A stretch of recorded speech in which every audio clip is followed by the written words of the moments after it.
We're here this afternoon on the state's motion to interview juror SF230. I've had the opportunity to review the state's motion as well as the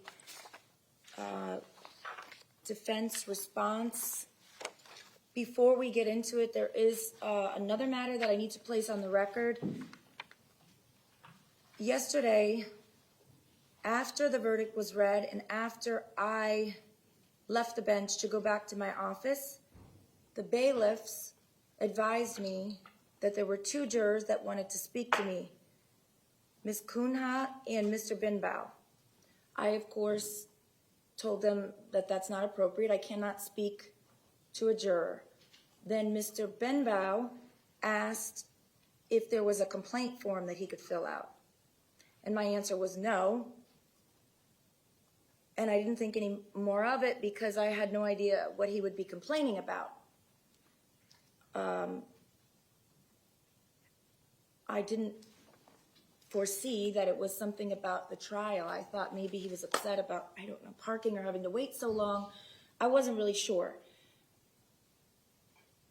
So I found out later that actually Mr. Binbao was trying to get my attention either during or directly after the verdict was being read, and he was saying, I need to talk to the judge, I need to talk to the judge, and I was not informed of that, and I did not see him. The bailiffs did not want him to interrupt me, so I wasn't made aware of that, and they gave him a Post-it with a pen, and then they were excused. So that's the order that I received the information, even though the order in which it happened was he tried to get my attention while we were in court. I didn't see him, and he asked to speak to me, from what I understand, a couple of times. With that, I just wanted all of the parties to be aware of exactly what happened with Mr. Binbao. Now, as far as the state's motion is concerned, I don't think the statutory requirements have been met because I don't think the state has alleged that the verdict could be subject to legal challenge.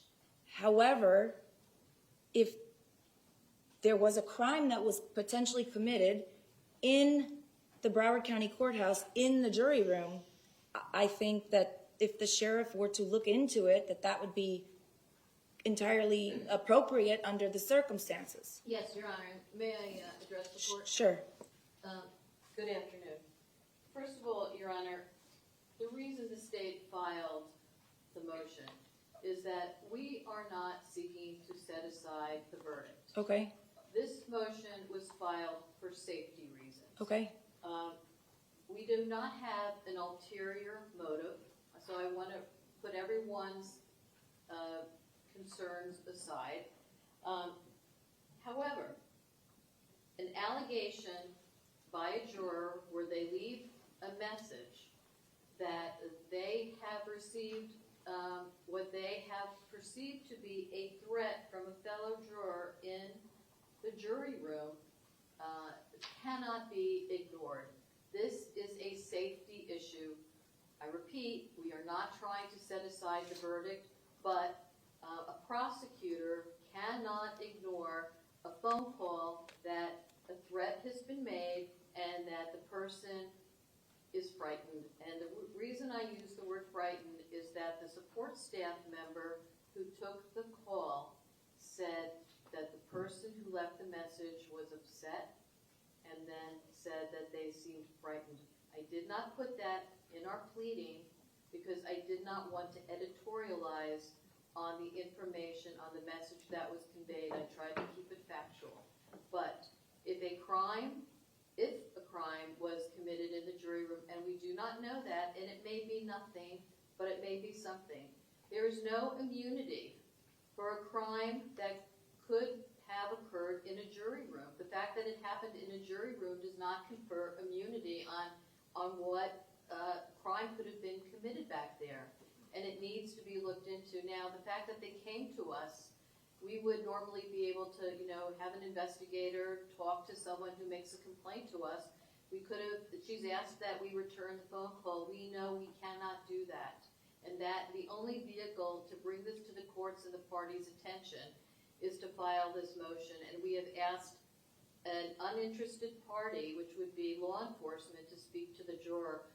Frankly, we don't want to touch this with a 10-foot pole. I understand. Because we know that the defense will be jumping up and down and saying that we are trying to undermine the verdict, which we are not trying to do. So the only reason we're doing this is that we cannot ignore a safety issue. I agree. And certainly if there were people doing things that they were not supposed to be doing, we need to be made aware of it.